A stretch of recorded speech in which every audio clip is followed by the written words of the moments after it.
To all those people watching, I would like to remind everyone that this video is not made strictly for kids.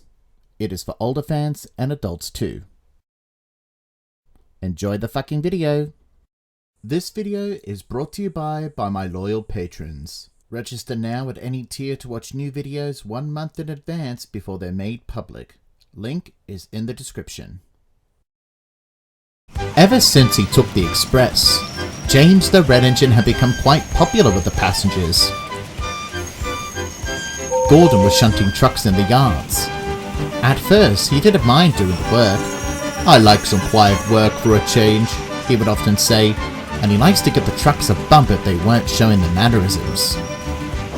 But as time went on, Gordon was becoming rather jealous of James. The trucks, however, found it very funny. They giggled and laughed about it. "Gordon was once for the glamouring grace, but now he's a waste and a big disgrace. Be quiet!" "Oh dear, where are your manners, Gordon? Shouldn't you practice what you preach?" And all the trucks laughed while Gordon seethed with fury. If you ever visit the island of Sodor and are interested in the stories from the various railways, then you should visit the Railway Archives. It's a treasure trove of stories over the years with all of the engines across the island of Sodor, big or small. Let's take a look at all the stories that are a blast from the past for the engines of Sodor.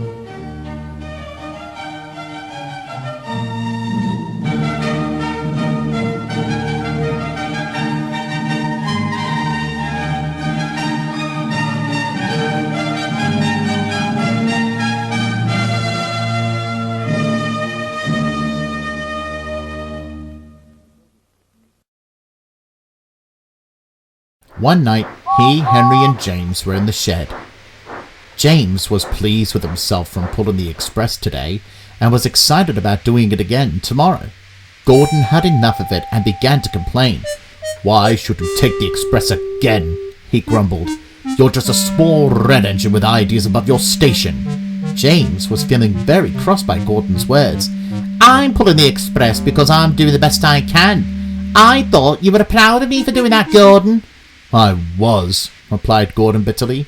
But before he could finish, Henry soon interjected. "He's only jealous because the passengers are starting to like you more, James." James laughed, but Gordon hissed steam. "Well, it's true," Henry remarked. "Besides, I don't think they want an engine who would know the right lines by instinct." James laughed again. "I do know the right lines without losing my way." "Oh, really?" said James as he recovered from laughing. "Is that why you were switched onto the loop of the express a few days back? Did you think you would need it back at the big station?" Both he and Henry laughed.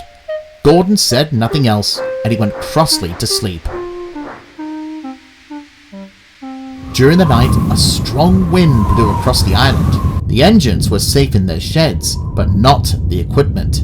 The wind was so strong that it tore the signals out from the ground, making them redundant. The wind had subsided the next day. However, all of the signals were still down, and the Fat Director had arranged with all the station masters to flag signal the engines coming through. Despite that, work was still normal as usual for the engines.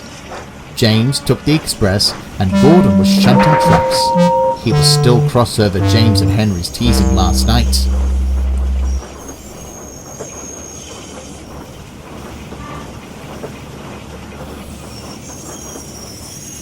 "What's with him?" said one truck. "Apparently, Henry and James were teasing him about his instinct." And he told the other trucks the whole story. "I overheard it last night," he finished. Then one of the trucks began to brew up an idea.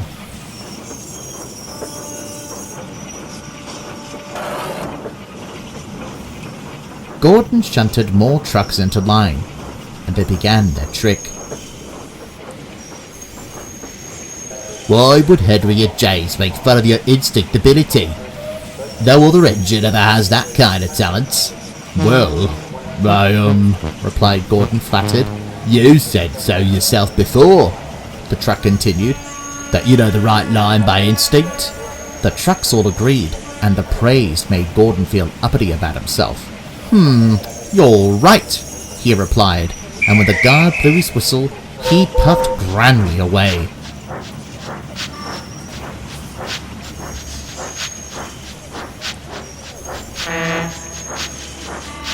When he left the yard, Gordon thundered across the main line.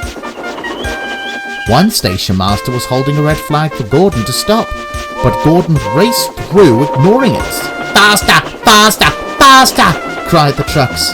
"Yes, I have good instincts. No flagman for me. The fat director would surely put me on the express train now."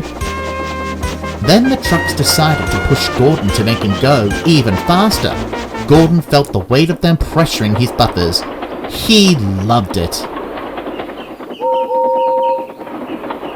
But then there was trouble. With him ignoring the flagman, the signalman didn't have time to switch Gordon onto a different track. Up ahead he saw James! With the express behind him.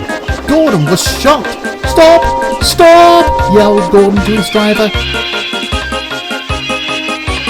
Luckily, a plate layer saw what was coming and switched the points just in time.